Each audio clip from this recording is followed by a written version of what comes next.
I had a glitch in my video from before, so I already said this, but I'll say it again, and hopefully the video will stay connected this time. On this Pentecost Sunday, I'm reflecting about the events of the past week. And I'm thinking about those fearful disciples in the upper room. Metaphorically, it says tongues of fire, as if tongues of fire descended on them, and it changed them from fearful disciples into loving disciples. And I think about the events of this past week and what happened with George Floyd in Minneapolis. And there's really nothing new under the sun, is there? People are outraged as if this is something new. It's not new. And it's not just a color issue. It's not just a issue of racism. People of all color are attacked and bullied and killed all the time. But this one is in our face, and it's a wake-up call. And children are abused and trafficked and sold for sex. People are hungry and starving. What a world we live in. I feel like the Wicked Witch who said, what a world, what a world, what a world. The fear of this world. In this world you have trouble, Jesus says, but take heart, I've overcome. So how do we overcome? By realizing that it's a fear issue. It's a forgetfulness issue. We live in this world and we forget who God is, who we are, and who others are as well. And the invitation out of all of this is to practice the end of fear again and again and again. See the fear in George, who for some reason drank too much that morning, tried to pass off a fake $20 bill. It's fear, some fear in him. See the fear in the officers, Derek Chauvin. I wonder how many churches are praying for him today, and not just for justice and outrage about what he did, but are praying for him in love.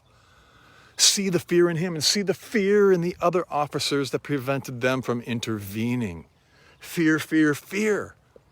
See the fear in the protesters, the fear of not being heard, and setting fires in order to get attention, in order to be heard. See underneath it, see through it, see through to the fear.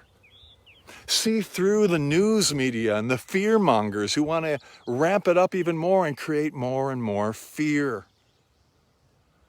You see, it's either fear or love. Everything is either an expression of love or a call for love out of fear. And when we can see through that, then we get some understanding about how perfect love can cast out fear. I also came across this quote, let the one who fears the least lead. And we see even our leaders, church leaders, political leaders getting caught up in fear. Let the one in least fear lead. And I think of those disciples in that upper room, man, who turned from fear and lived in love and set the world on fire. So we can set fires and riot in fear, Or we can set fires of love. You see, I saw love demonstrated this week as well.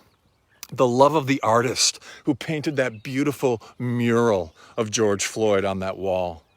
And underneath his picture it says, I can breathe now. It's beautiful. I see love in the athletes who marched through the streets of Minneapolis, and they gathered people as they went. The crowd grew, and they ended up on the Hennepin Avenue Bridge, and they knelt down in silence.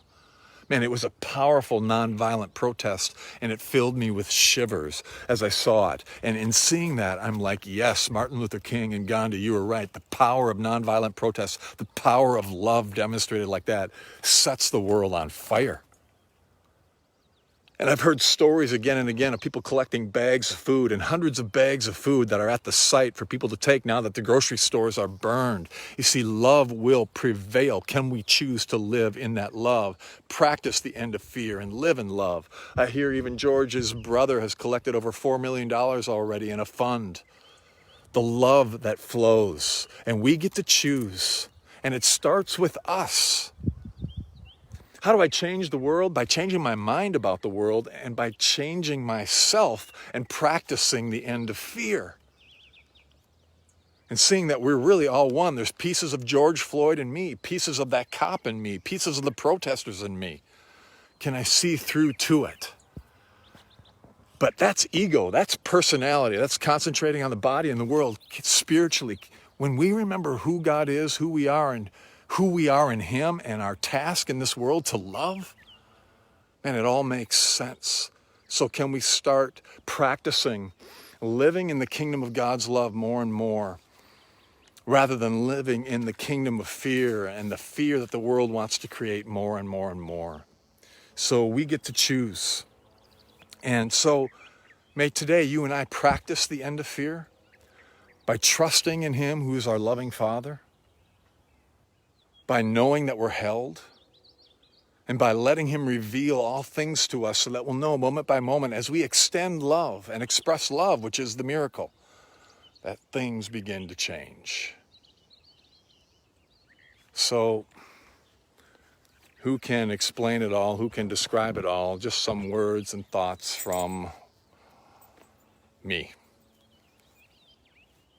And half the time, I don't know what I'm talking about, but I think I'm convinced that it's this fear or love issue. So may we practice the end of fear in our own lives, and that helps to bring change as we work for justice in the world.